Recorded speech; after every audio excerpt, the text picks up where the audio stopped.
köklü ve en büyük organizasyonlarından biri olan 28. Malatya Kayısı Festivali ve fuarının açılışında sizinle birlikte olmaktan büyük onur duyuyorum. Bu anlamlı günde bizleri yalnız bırakmayan,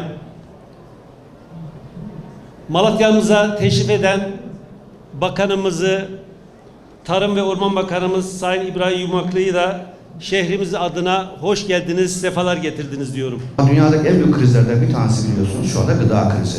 Yani gıda arz güvenliğini sağlayamazsanız ulusal güvenliğinizi de sağlayamazsınız. Dolayısıyla siber güvenliğe önem verdiğiniz kadar gıda arz güvenliğine önem vermiyorsanız yine netice alabilmeniz mümkün değil. Dolayısıyla tarıma bakarken bir yük gibi değil, tam da hükümetimizin, Sayın Bakanımızın, Sayın Cumhurbaşkanımızın yaptığı gibi sadece burada alın teriyle çalışanları korumak değil ama 86 milyonun geleceğini düşünen bir yaklaşımla bu konuya yaklaşmanın daha doğru olduğunu açıkçası değerlendiriyoruz. Bugün 28.si düzenlenen Kayısı Festivali ve Fuarı için buradayız. Geçtiğimiz yıl zirai don konusu. Yani sadece Malatya'yı etkilemedi elbette ama bu şehrin alameti farikası olan bir ürünün neredeyse hiç olmamasına sebep oldu bu zirai don. Ancak bu sene yeniden umutlandık. İnşallah bereketli bir şekilde yapılan hasattan sonra üretimimize, ihracatımıza ve bundan Malatya'nın elde edeceği güce hep beraber kavuşmuş olacağız. Ben bu vesileyle bir festival havasında geçen bu fuarın sektörümüz açısından hayırlı uğurlu olmasını diliyorum. Artık dünya eski dünya değil. İklimiyle, jeopolitik olaylarıyla bizleri her gün hadi canım bu kadar da olur mu dedirten hususlarla birlikte gerçekten yeni bir döneme girmiş durumda. Bu yeni dönem tarımsal üretimi sadece bir ekonomik faaliyet olarak görmemizi engelliyor. Nedir? Artık arz güvenliği, yani gıdayı ihtiyacı olan insanlara ulaştırabilen ülkeler için gıda arz güvenliği bir milli güvenlik meselesi haline gelmiştir. İşte biz de tam da bu bilinçle hareket ediyoruz. Ülkemizin sahip olmuş olduğu bütün imkanları, bütün potansiyeli harekete geçirmek üzere çiftçimizle, üreticimizle birlikte el ele bu çalışmaları yürütüyoruz. Tabii sadece bunları söyleyerek ya da teorik olarak düşünerek bir sonuca ulaşmamız mümkün değil. Dolayısıyla ulaşmamız gereken bir hedef var. O da yapmış olduğumuz üretimin verimli bir şekilde olması, kaliteli bir şekilde yapılması ve teknolojiyi mutlaka ama mutlaka dünyadaki örneklerinden demiyorum, onlardan daha iyi bir şekilde kullanabilecek hale gelmemiz gerekiyor. İşte tam da bu noktada rekabet gücünü artıran ülkelerin bunları yaptığını da düşünürsek eğer, doğru veriyi doğru zamanda kullanarak üretime yön vermeye gayret ediyoruz.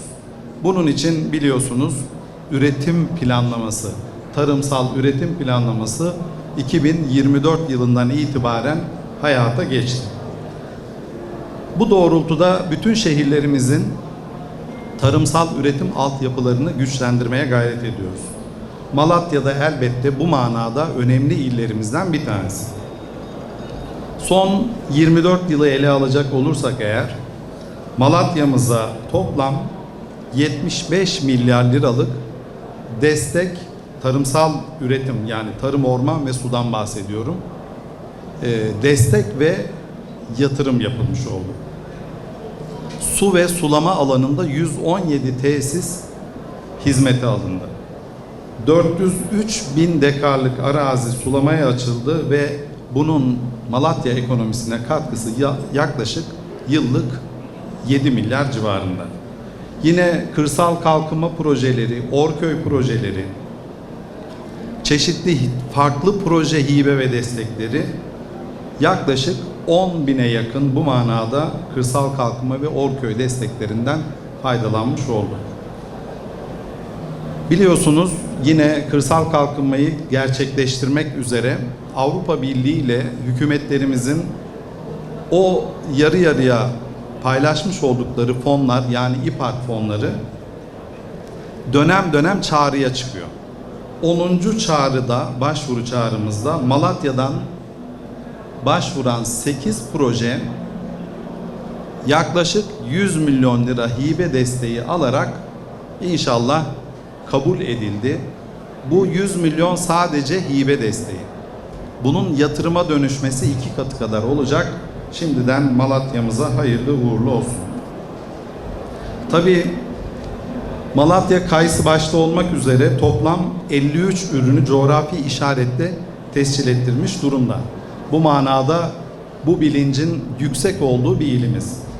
Üreticimizin bu manada alın terini de garanti altına alacak TARSİM'le alakalı, yani tarım sigortalarıyla alakalı da son dönemde bilincin ve isteğin, arzunun yükselmiş olduğunu görüyoruz. Bu manada da son derece memnunuz. 2006 yılından bu yana tarımsal afetlerle alakalı zarar gören ürünlerle ilgili yaklaşık 6 milyar liralık zarar tazminatı da yine TARSİM'den üreticilerimize ödendi. Malumunuz geçtiğimiz yıl buraya geldik ve şunu söyledik bütün üreticilerimize: bir kere öncelikle hiç kimse ağaçlarına dokunmasın. Böyle bir tezvirat vardı maalesef. Artık bunlardan hiç ürün olmaz. Bu ağaçlar meyve vermez, keselim gitsin. Kolay yetişir şeyler değil. Bu festival için söylemiştim, 28 yıl. Bir ömür. Bu ağaçların yetişmesi için de bir ömür gerekiyor. İlk söylediğimiz bu oldu ve ikinci söylediğimizde inşallah biz devlet olarak, hükümet olarak üreticilerimizin yanında olacağız. Ne söylediysek yaptık. Sağ olsunlar Malatyalı üreticilerimiz de bizlere itimat etti. Ve biz ağaçlarımızı bu yılın üretimine hep birlikte hazırladık. Aldığımız ürünün yüzümüzü güldürmesi sadece buradaki üreticilerin değil, bence Türkiye'nin yüzünün gülmesidir. Yine bazı ürünlerle alakalı, özellikle ürün başlıklarıyla alakalı son 24 yılda bu devlet millet işbirliğinde ne oldu tarımsal üretimde, birkaç tane rakamı müsaadenizle vermek istiyorum. Bitkisel üretim miktarı Malatya'da %120 arttı. Büyükbaş hayvan varlığı %75, küçükbaş hayvan varlığı %56, kanatlı hayvan varlığı 24 kat, su ürünleri üretimi de 9 kat arttı. Bu şu demek: yapılan bu çalışmalarla Malatya'nın tarımsal hasılası tam 3 kat artmış durumda. Tabii Malatya deyince bugün de konumuz olan kayısı ile alakalı Malatya geliyor. Ülkemizin kayısı üretimi %28 ile dünyada 1. sıradayız. Malatya'da kayısı üretiminde Türkiye'de 1. sırada. Dolayısıyla dünya kuru kayısı üretimi ve ihracatında da Malatya lider bir şehrimiz. Biz de bu emeği, bu gayreti korumak adına çalışmalar yapıyoruz hep birlikte. Biliyorsunuz burada bir kayısı araştırma merkezimiz var, enstitümüz var. Buradaki arkadaşlarımızın da adeta gecesi gündüzü ağaçların üzerinde. Bu şekilde olmaya devam edecek. Sadece üretim açısından değil, katma değerli bir şekilde ürünlerimizi üretip dünya pazarlarına sunma adına da çalışmalarımız devam edecek. Özellikle yerli imkanlarla geliştirilen ve bugün biz de yanlarına oturduk avlalarımızın o elle çekirdek çıkarma hadisesini biz de yaptık. Ancak elbette bunun çok daha basit bir şekilde ve hızlı bir şekilde olması gerekiyordu. Dolayısıyla bu kayısı çekirdeği çıkarma makinesi sayesinde işler oldukça kolaylaşmış vaziyette. Ben açıkçası ilk duyduğumda ne kadar bir etki oluşturacak diye düşündüm. Bu sayede, yani bu makine kullanılınca bir kişinin 34 günde yapacağı işi sadece bir günde yapmak mümkün oluyor. Yani bu da belki basit gibi görünebilir ama toplamda hani verimlilik diye bahsetmiştim. Verimlilik açısından son derece önemli bir husus. Yine bunun yanında glutensiz Ar-Ge ve üretim merkezinde de kayısı çekirdeği başta olmak üzere bölgenin bütün ürünlerini katma değeri yüksek yeni ürünlere dönüştürmek yolunda da çabalarımız devam ediyor. Tabii güvenilir gıda başka bir konu. Siz çok iyi bir ürün üretiyorsunuz, verimli bir şekilde üretiyorsunuz. Ürettiğiniz ürün kaliteli ancak bazı şartlara uyması gerekir. Bunda da pestisit dediğimiz zirai ilaçla alakalı hem bilgilendirme hem tecrübe paylaşımı hem de denetimlerimiz eş zamanlı bir şekilde büyük bir hassasiyetle sürüyor. Dünyada ve ülkemizde ilk ve tek olan biliyorsunuz kuru kayısı lisanslı deposu da 5000 ton kapasiteyle Malatyalı üreticilerimize hizmet veriyor. Ben Malatya'mıza ait birkaç hususu da buradan huzurlarınızda ifade ederek sözlerimi tamamlamak istiyorum.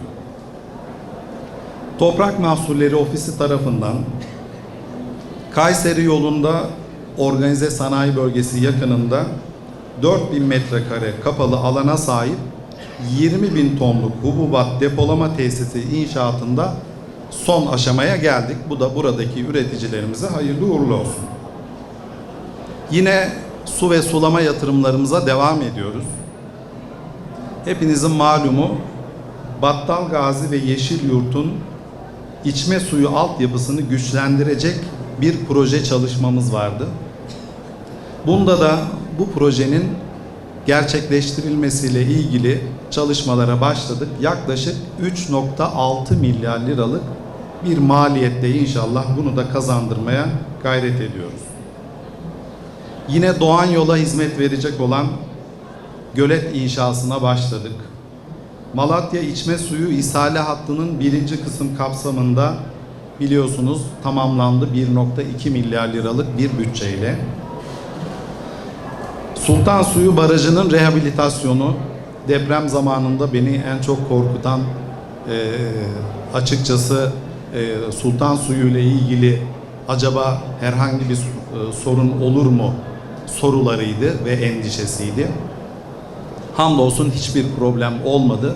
Ancak biz işimizi garantiye alıyoruz ve baraj rehabilitasyonu işini de inşallah yeniden barajı daha güvenli hale getirecek şekilde bitirdik. Kurşunlu Göleti var. Bununla alakalı da yaklaşık 270 hektarlık bir alanın inşallah sulaması da gerçekleşmiş oldu.